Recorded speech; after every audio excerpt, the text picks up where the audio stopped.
আসসালামু আলাইকুম। আপনারা আমার ভিডিওতে যে নেতাকর্মীদের দেখতে পাচ্ছেন এরা তো মূলত মঠবাড়িয়া গণ অধিকার পরিষদের নেতাকর্মী। এখানে উপস্থিত আছেন গণ অধিকার পরিষদের মঠবাড়ি উপজেলা শাখার সভাপতি কামাল মৃধা, উপস্থিত আছেন উপজেলার সেক্রেটারি জাহিদুল ইসলাম, উপস্থিত আছেন পৌরসভার সিনিয়র সহ সভাপতি আমাদের রিয়াজ ভাই। মূলত গণ অধিকার পরিষদ আগামী ত্রয়োদশ জাতীয় সংসদ নির্বাচনের বিএনপির তারা জোটের একটা অংশ।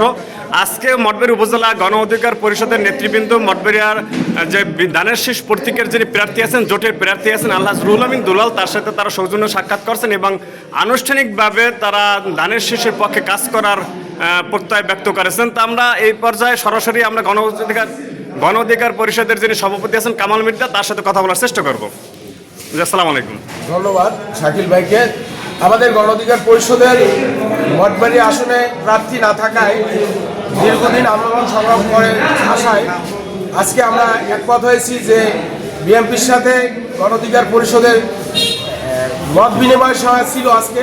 সেই মত বিনিময় সভা থেকে আলহাজ রুহুল আমিন দুলাল ভাই বিএনপি, যিনি পিরোজপুর ৩ আসনে মঠবাড়িয়ার নমিনেশন পেয়েছে, সেখান থেকে আমরা একমত পোষণ করছি বিএনপির সাথে গণ অধিকার পরিষদ কাজ করার জন্য।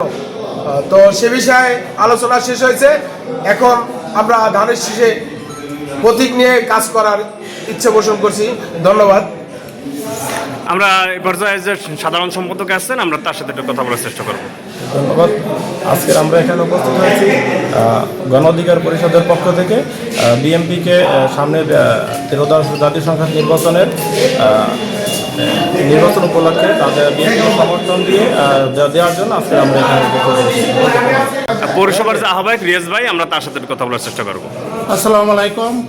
আমরা গণ অধিকার পরিষদ মঠবাড়িয়া উপজেলা এবং পৌরসভার পক্ষ থেকে ত্রয়োদশ জাতীয় সংসদ নির্বাচনে বিএনপির সাথে নির্বাচনী পরিচালনা এবং নির্বাচনী কাজ করার জন্য আজকে মত বিনিময় সভা অনুষ্ঠিত হয়েছে।